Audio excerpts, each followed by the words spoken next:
Hello, and welcome to another episode of the Why Do I Do It podcast, the podcast where we talk to professional performers about their worst, weirdest, and most embarrassing gigs. This week, for this episode, we have the fantastic comedian Tom Lucy, and we are also joined by co-host Christian Russell Pollock. Host now.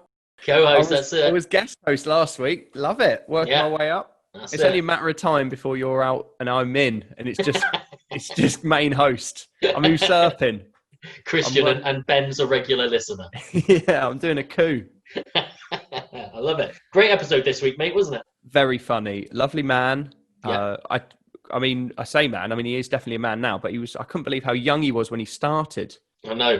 He was, as he started, he was one of the youngest professional comedians in the world. That's incredible. Which is, disgustingly young to start comedy. It's hideously young. Well, I mean, I only say that because I know I couldn't have done it. No. I couldn't. I wasn't in that. 16 years of age, I couldn't have done it. I don't know. I could barely walk, I think, at that age. I don't know what I could do. But I feel like I was basically like a fetus at 16. I certainly wasn't ready to stand on a stage. But fair play to him. It's worked. Definitely. Yeah, he's gone on to do great things. Wise above his years. Absolutely. I mean, he got some fantastic stories in this of his times performing at the O2 Arena and a lot of animal-based stuff this week. He was supporting the likes of Jack Whitehall and Kevin Bridges. So there's a lot of funny in this episode. So make sure you listen right to the end to catch all of it.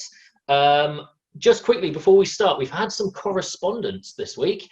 Anyone that wants to get in contact with the show for any reason, we've said it before, if there's a guest you want to hear from or anything at all, just let us know how you're enjoying the show, or if you hate us, I don't really care, but let us know at info@torquaycomedyclub.co.uk. That is what Emma from Bournemouth did, and Emma has said that she would like to hear, she'd be very interested to hear the embarrassing gig stories from a porn star, which I think that's a fantastic shout. They must have Interesting.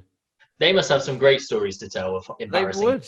Cringeworthy, certainly. Absolutely, definitely. So they might score high on the leaderboards as well, I can imagine.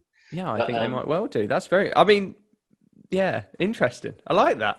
Yeah. I'm a bit worried, though, that actually that doesn't exist and you've just wanted to speak to a porn star. Emma from Bournemouth doesn't exist. Oh God, Emma, make yourself known publicly, please. Save me from this. No, I think it's a fantastic show. Is there any porn stars out there? Just wondering. Just send us some videos. Why not? I can imagine getting hold of a porn star on social media is going to be hard to filter through all the dick pics and the messages they normally get. But I'll do my best for you, Emma. I'll see what I can for you. For you, I will start messaging porn stars to see if we can get them on this podcast. It's an absolute ruse. It's an absolute ruse. I'm going to speak with your poor wife, Ben. I'm disgusted by this. Well, if there is anyone that I can get away with speaking to that you want to hear from, please do let us know at the email address. Make sure you subscribe to the podcast, however you get your podcasts. Like it, share it, tell your friends, carry a pigeon, make a banner, merch, do whatever you got to do just so it keeps going. Tapestry, yes, please. Tapestry. There's not enough tapestries being made these days. There isn't. There's a tapestry shortage. But tapestry. Where did tapestry come from? Tapestries? What do you mean? As in, where do they come from in the world? Or no, I meant in your mind. Oh, I don't know. I've just always enjoyed them. Well, for Christian, please make a tapestry of a porn star. I think he would love it. Well, that's my plan. I'm not going to have an autobiography. I'm going to have a tapestry, an auto tapestry. Although that means I've got to do it. That's a dreadful idea. But yeah, there you go. Tapestry in. Yeah, tapestry is also an app. So probably don't tapestry. What is it? What's it an app for? Well, it's an app for keeping in touch with your children whilst they're at nursery. Oh, okay. Yeah. That's niche. Oh. I think we've lost him. Enjoy the show. Hello, Tom. Hello, Ben. Hello, how are you? Good, thanks. How are you? Yeah, very well. Excited to do this. Thank you very much for coming on. It's an absolute pleasure. Thanks for having me on. You're very welcome, very welcome. So just as the first little bit of the podcast, can you give your sort of like 15-word biography of your comedy career? Oh wow. Okay. I've already used about 6 words there. Um, I'm 24 now. I started my first ever gig. I was 16, so that's 8 years ago. I did various kind of open mic gigs when I was sort of 16, 17, and then I dropped out of a drama degree when I was 18 to do it. I met my agent and I dropped out and started doing it full time at 18. And then I've been doing it it's been my main job since I was 18. So for about 6 years, I've never had any other job. I've never done anything else. It's very bizarre. Wow. But yeah, it's been my whole sort of life really since I was about 16. Okay, so in that period of time then, when you started, I read that you were one of the youngest professional comedians in the world at that time. Is that correct? Well, that's not something I said. I think right. I think that was a phrase that was kind of bandied around a lot when I was about 18, 19. I think it was maybe like an agent's idea that would be a good selling point. It didn't come from the Guinness World Records. But yeah, I don't really know how you could judge that. But yeah, I was certainly in the UK, probably the youngest comedian on the circuit at the time. Yeah. I mean, there were a few other comics doing gigs, but in terms of like doing the big clubs and the comedy stores and the Glees and all of those, I was the youngest for quite a few years. Everyone else was kind of, I'd turn up to these gigs and it would all be like men in their 40s, and then it would be me, and I was sort of 19, and I'd come out, and I think I was quite memorable to audiences just because I was so young and everyone else was a lot older. And it wasn't that I was better at stand-up than those people. It was just that I was different, and it was just a bit of a shock to have a teenager there. So I think I benefited quite a lot from that in the early days. So when you were doing the Glees and those sorts of gigs, were you younger than 18 then? Did you have to have a parent accompany you, or were you 18 plus at that point? I was 18 at that point. Oh, okay. But yeah, I was just 18. So, but then I did do some. I remember doing the Comedy Store when I was 16, so I had to lie about my age to get in. Right. And then when I was on stage, I said I was 16, and there was nothing they could do because I was on stage at that point. But was there any repercussions from that, or were they totally okay with it? Because I remember hearing stories when, was it Martin Garrix, the DJ, when he was first coming up? He was about 16 when that track Animals came out. And I remember him having to go to nightclubs and stuff with his parents, which is why I asked whether you had to. Oh, yeah. How did they take it when they found out you had lied about your age? Well, I'm glad you said that, because I very much see myself as the Martin Garrix of comedy. I do remember not so much going with parents because I wouldn't get in, but I remember being driven to a lot of gigs by my mum because I didn't have a driving license. So I remember in the very early days being driven to gigs, and then she would wait outside because I didn't want her just to watch. So I was very funny at the beginning about friends and family coming to watch. I don't know if you feel like that as well, but I had a real I still don't really like it now, but I'm better. But in the early days, I just wouldn't let anyone come because I just hated it. Yeah, it's worse. It's like a death in the family. Yeah. Stages, that is awful. Yeah. And then I remember the only reason my mum and dad came for the first time, they had to come without telling me because I would never have let them. So I remember doing a gig in Southampton and then coming off stage, and then my dad texting me saying, "Oh, me and your mum are in the audience," and I had no idea they were there, and they just decided to come because they knew I would never let them anyway. Which was quite sweet. Yeah, I think so. I remember it being a good gig, which would have been. I'm not sure he would have texted me if I died. Yeah. I remember the first ever gig I did. I didn't tell anyone I was going to it. I didn't tell my girlfriend, no one at all. And it just so happened that her parents were at that bar. at the same night that I decided to go up and do it. And they didn't say anything. They saw me, but they stayed out of the way and didn't say anything until midway through my set. And then they decided to both walk through the middle of the crowd to completely throw me off. Terrible. So I hear about people sort of starting comedy and then in their first couple of gigs, they invite like 15 of their mates to come and watch. And I always say that's such a mistake because you might feel like you're good because the first gig went well, but it's really a mistake to invite everyone to your second or third gig.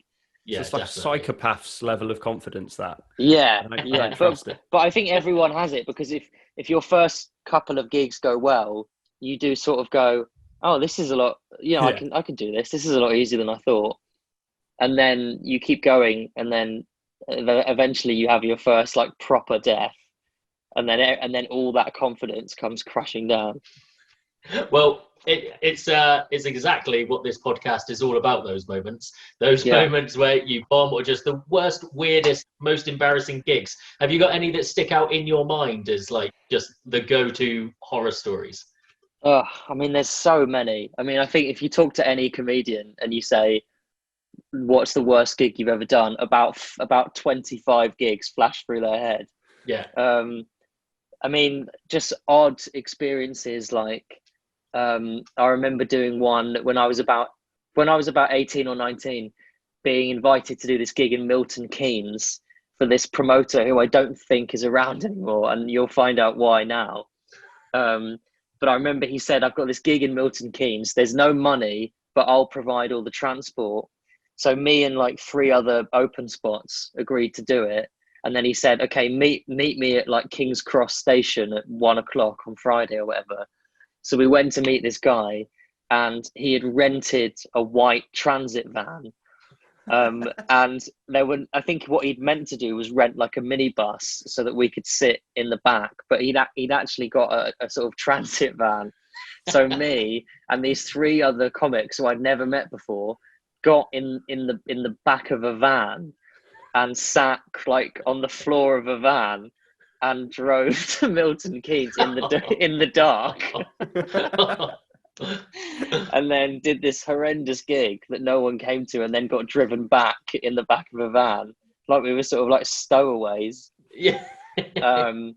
And there was a lot of that. I mean, it's weird, that thing of I can remember sort of saying to my parents, because I was still living at home then, oh, I've got a gig in Birmingham tonight, and they'd be like, how are you going to get to Birmingham? And I'd be like, well, there's another guy on the gig called Dave who I've never met, but he's going to pick me up at whatever Fleet Services. And them going, I don't really want you to go and meet this guy called Dave at Fleet Services and drive to Birmingham. But it's all stuff that feels very normal at the time, but it's actually fucking bizarre when you look back about it. Yeah, it's a witness statement when you say it back. Yeah. So yeah, there's been a few. I mean, there's been a lot of gigs like that, and I feel like I've performed in every sort of place, like restaurants, pubs, garden centres, boats, marquees, weddings. I feel like I've done gigs in a lot of very strange places. I mean, a garden centre stands out to me. There's normally a running theme of weird Christmas gigs and gigs in odd locations and things, but we haven't had a garden centre turn up yet. How was that? It was not great. It was this kind of garden centre near, I think it was like near Leicester, but I remember they were obviously a struggling garden centre, and they thought a way of getting some press attention would be to run a comedy club. So I think on the Sunday nights they would run a gig in the cafe of the garden centre. That was just so strange because the cafe was filled with plants and shrubbery and was hot as well, like a greenhouse kind of hot. And I remember we, like, 3 of us drove up to do it, and it was just terrible.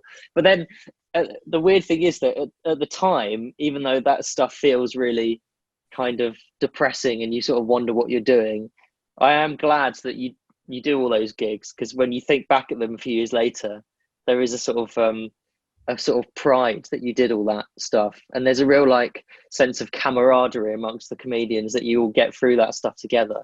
So I think it is good that those gigs happen, as weird as they are. Yeah, definitely. I mean, everyone has the sort of horrible gig stories, don't they? But like I say, to be fair, I haven't heard of one in a garden centre before, and that does sound a bit like a tropical recipe for disaster. Yeah, it was. It was. I'm just imagining like lots of old people. Is that what the gig was like? Yeah, it was old people. It was people with like a National Trust membership. It was that sort of crowd. Yeah, not great. I did a gig at a ski exhibition in Battersea in London. There was the Daily Telegraph ski and snowboard day, I think it was called. It was like loads of ski companies advertising their clothing and skiing trips and whatever, and they decided to have a gig in the middle of the day, and me and Phil Gerard did it, and just played to absolute silence of a load of people browsing like ski goggles and ski gloves. I don't know. I guess because putting on a comedy night is quite a cheap, easy thing to do. It tends to happen quite a lot. They just think, oh well, let's just do a comedy gig, and then it never works. Yeah. There's definitely more to it than some of those gigs assume. Yeah. Okay, so those are all really odd gigs. What are the ones that sort of keep you awake at night? Do you know what I mean? The sort of we've all got those horrible memories where things come screaming back. Have you got any like that? Yes, I do. Confident, yes. The one that sticks in my head is doing Colston Hall in Bristol, which is a relatively big theatre. I think it holds like 2,000 people. And I was opening for Jack Whitehall there. And it was like 3 or 4 years ago. And I walked out. We didn't have mics with cables. We had handheld wireless mics, which I never like. I don't know how you feel, but I much prefer a cable to a wireless. Yeah. It just feels too risky to not have a cable there. And I walked out to the like 2,000 people, and just the microphone just wasn't working at all. No. So I was talking and nothing was happening, and 2,000 people were just sat there staring at me, and I just completely panicked, and then sort of took the microphone away and started shouting and trying to shout and saying, "Oh, the microphone's not working. Can you hear me?" And no one was giving me anything back. They weren't laughing, or I don't know if they thought it was like part of my act that I come out and the microphone doesn't work. So that went on for about 30 seconds. And then Jack, who was in the wings watching and obviously seeing me struggle, decided to help, and he ran out on stage. So obviously everyone sort of went crazy because he was running out on stage. And then he sort of improvised this weird kind of Chuckle Brothers-esque routine where me and him were trying to find a microphone that worked, and kind of running around the stage. And he got like a step ladder out of the wings, and he got up on the step ladder. It was very much like a sort of old school variety act. Yeah. But it kind of worked out okay. And then about sort of 8 minutes later, I don't know why it took so long to get another microphone. We got another one and it was fine. But just that initial couple of minutes, and I still get that fear now, where when you do a big gig, like a big theatre, and you walk out, there's always, I think because of that incident, I just have this built-in fear that the microphone's not going to work. Because it's literally it's the only thing that we need, but if you don't have it, you're completely powerless. Especially in a room of 2,000 people as well. Unless you start learning some like mime tricks, I suppose that's the only real get out of. Yeah, but it's just like it's crazy how with a microphone you feel so confident, and then as soon as that gets taken away, all of your confidence just goes with it. Well, I do love that you tried shouting. That's brilliant. I did, because I thought, I don't know what else. No one was helping me. No one seemed to give a shit. It does sound dramatic. It sounds really. Quite often, when you're the support act, people don't really give a shit. You know, even the people who work in the theatre don't really care. So I was sort of stood there going like, can someone do something? Because this microphone doesn't work. Yeah, so that gig I think about quite a lot. Yeah. So, I mean, I saw you did quite a lot of tour support for Jack Whitehall. You did a couple of nights at the O2 and things like that as well. Have you had any other mishaps like that whilst with him, or is that the only major one? We had a few mishaps on the tour in general. Not that was the only one that really involved me. We had a big set that basically, like, when you do those arenas, you have a set that just basically says the person's name in massive letters behind you. Yeah. So it just said Jack Whitehall, like, in massive letters behind us. And in Leeds, the J of Jack caught fire for some reason. I don't really know how. But halfway through the show, the J just started smoking. Smoke was coming off it. And then Jack was on stage and didn't see that it was smoking. And then the smoke became actual fire. Oh my God. And then people in the audience started trying to shout, "There's a fire behind you." And he didn't register that they were shouting that. So somebody had to go out on stage and tap him on the shoulder and say, "You need to leave because there's a fire behind you."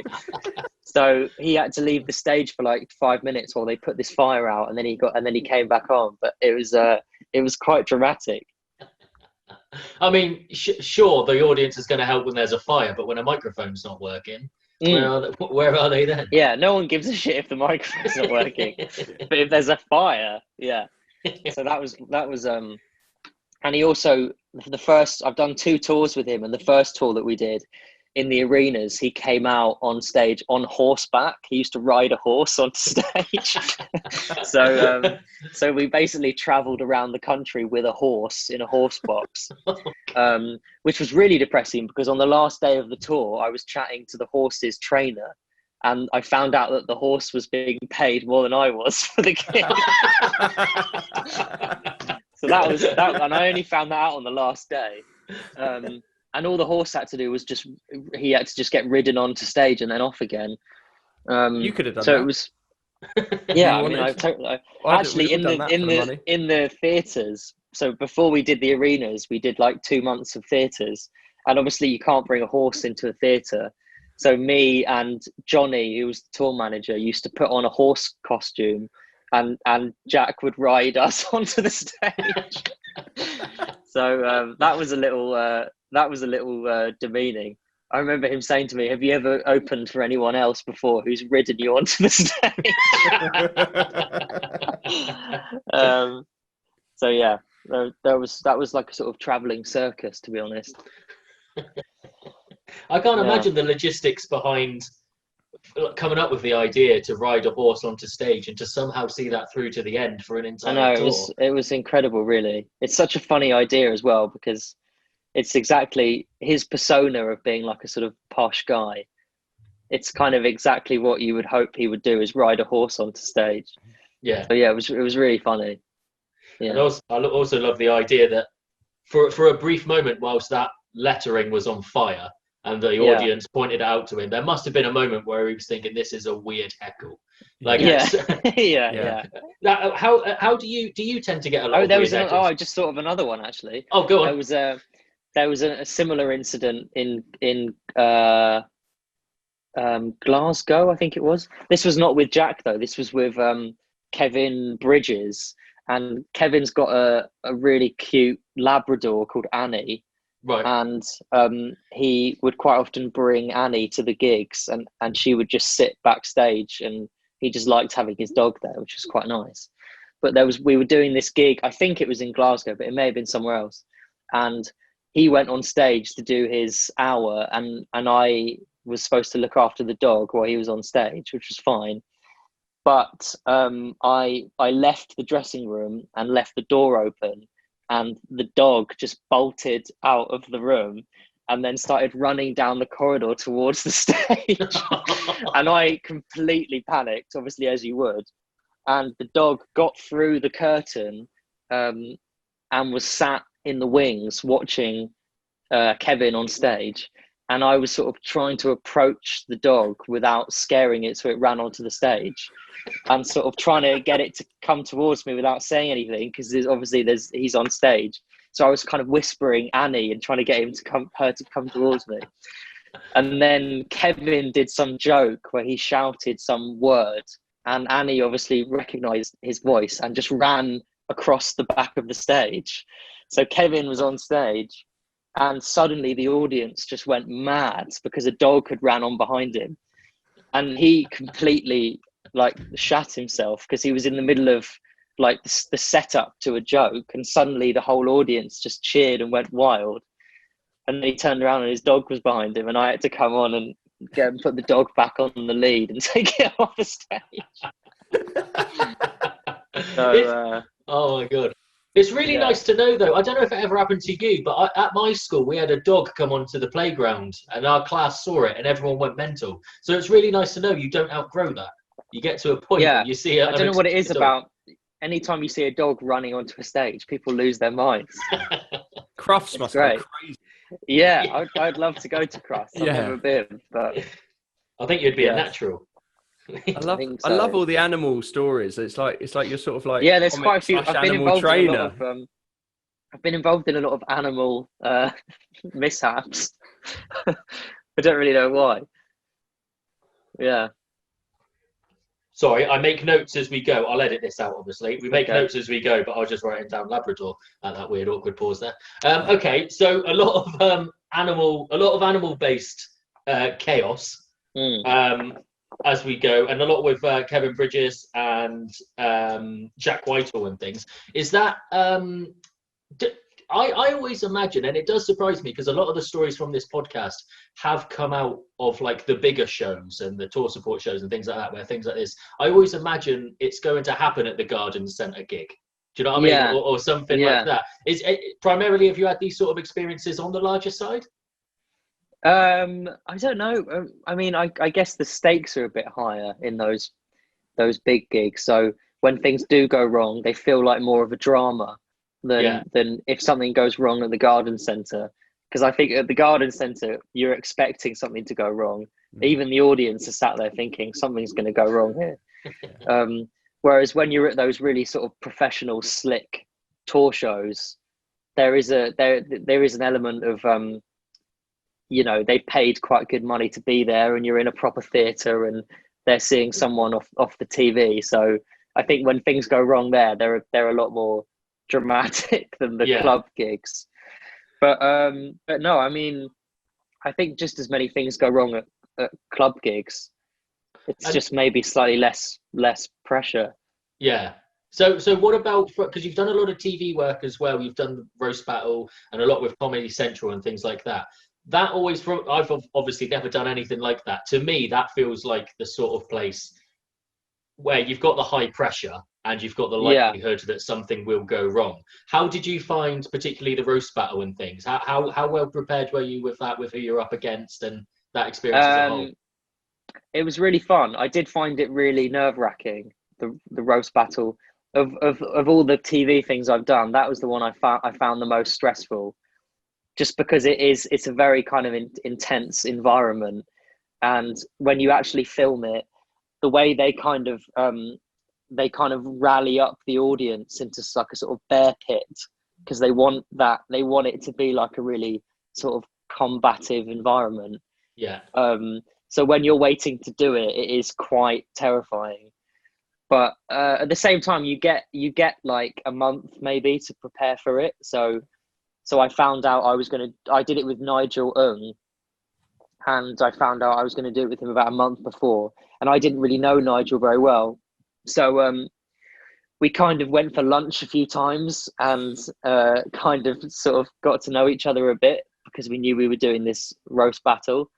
And then some people, I think, decide they're going to tell each other the jokes before they do it, so that there are no shocks. Yeah. But me and Nigel were a bit like, well, we kind of want like that. You want that natural reaction when you hear something for the first time. So we didn't tell each other any of the jokes, which I think was a good idea. But yeah, it's pretty intense, because obviously you're standing there. You've got like all the all the cameras. You've got this audience that are like baying for blood, and then you look to the left, and you've got Jimmy Carr, Catherine Ryan, and Jonathan Ross sat watching you. So it is a really kind of intense environment, but fun. Afterwards, you feel like a real sense of relief afterwards. Yeah. I like the way that you sort of got friendly with Nigel, just that you could sort of be an arsehole to each other. That's a beautiful, beautiful image. Were you worried about like overstepping the mark or anything when you were writing your jokes, or did you like think, nah, it doesn't matter, there's no way? I was a bit, and I think you have to do 5 jokes for that show. You each do 5 jokes, and I remember I wrote 5 jokes and then sent them to the producers, and then they came back and said, you know, you can go a bit harder than this. You don't, they because I think I was worried about coming across as racist, particularly roasting, you know, Nigel. The main worry for me is that I'm going to come across as racist. But they said, look, just this show works better when people really go for it and don't hold back. So then I wrote some more and sent them, and they said, this is better, but we still think you could go harder. Oh, wow. So I just kept pitching these jokes, and they kept saying, go be meaner, be meaner. So what I ended up with on the night was pretty pretty hardcore. And it is footage that I worry in 10 years is going to come back and end my career, because it's done now and it's been filmed, and I can't. And it would be so easy to just take that clip out of context, and it just looks like I'm shouting racist abuse at Nigel.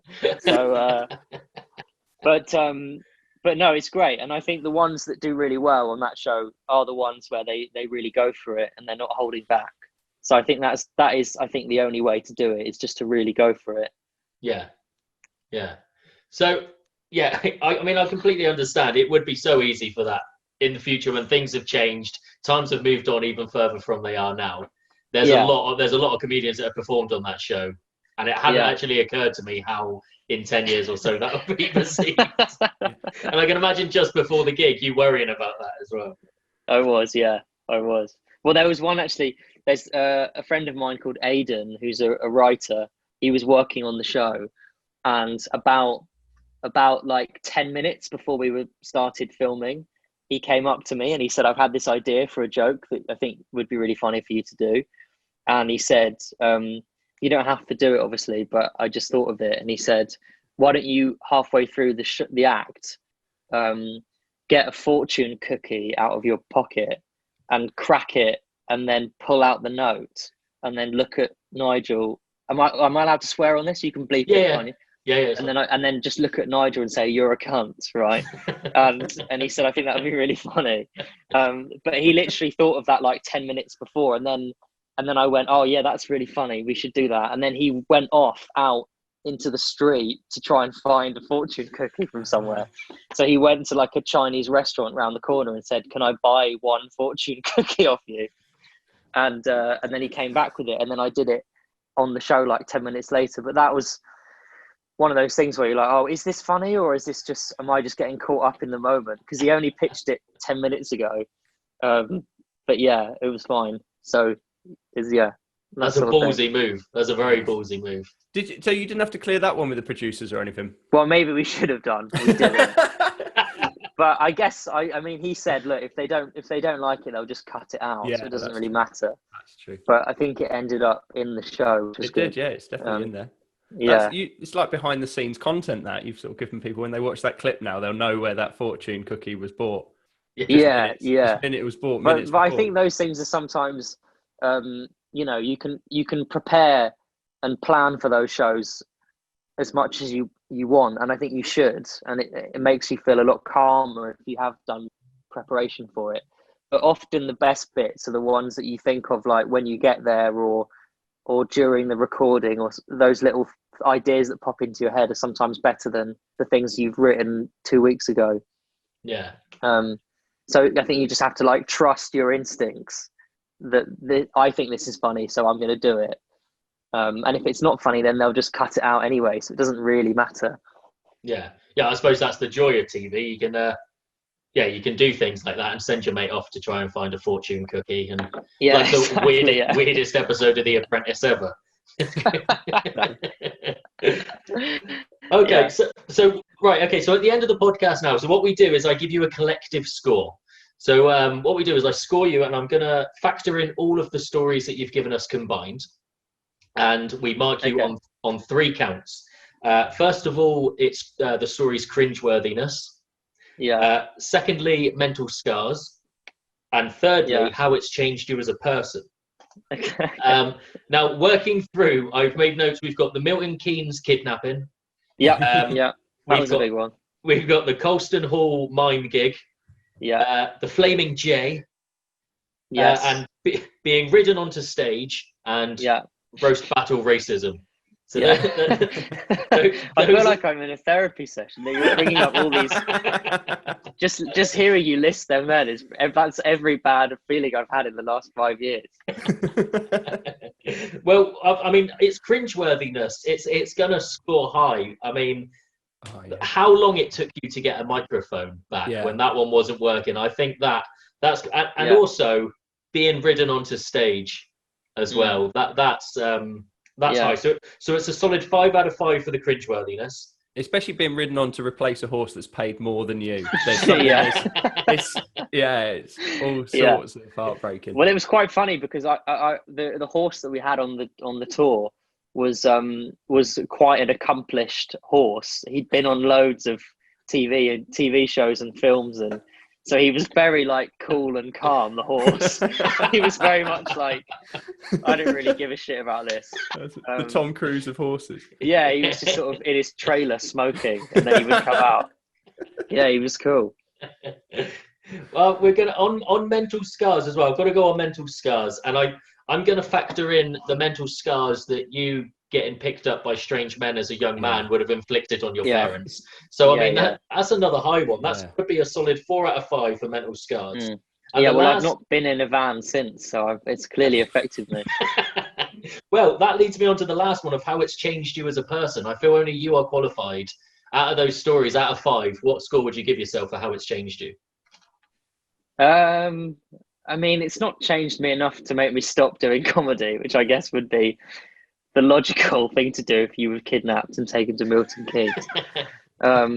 So I don't know if it's changed me that much. It probably has, but not enough for me to sort of want to do anything else.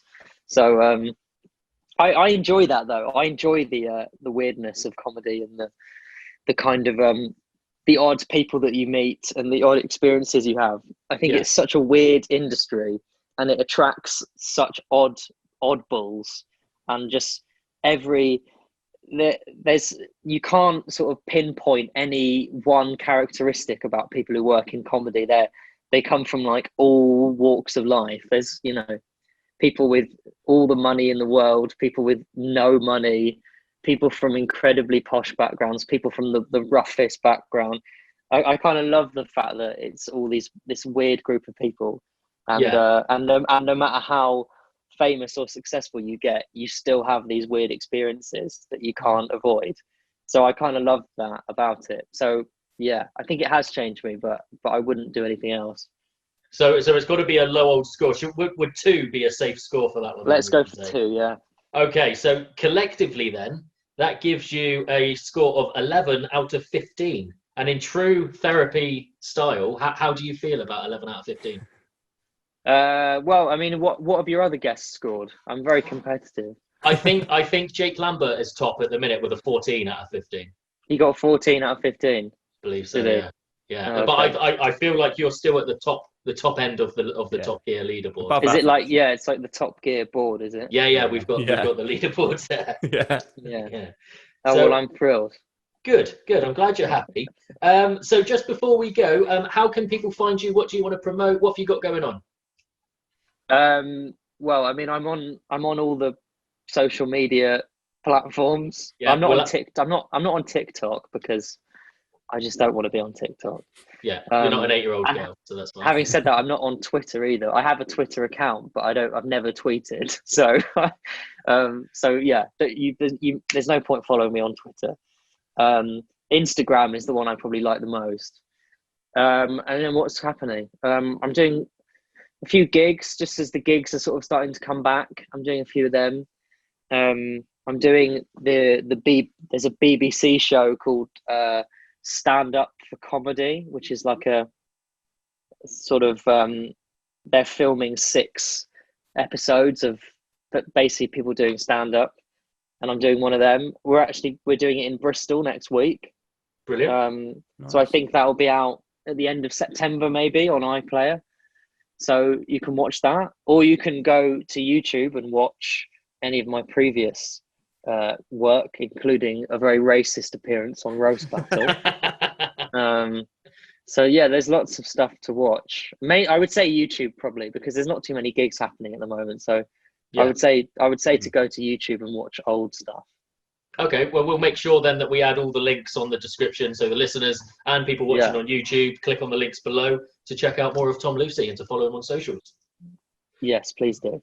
Yes, but lovely. But thank you very much for coming on and doing this. This has been great fun. I've really enjoyed this.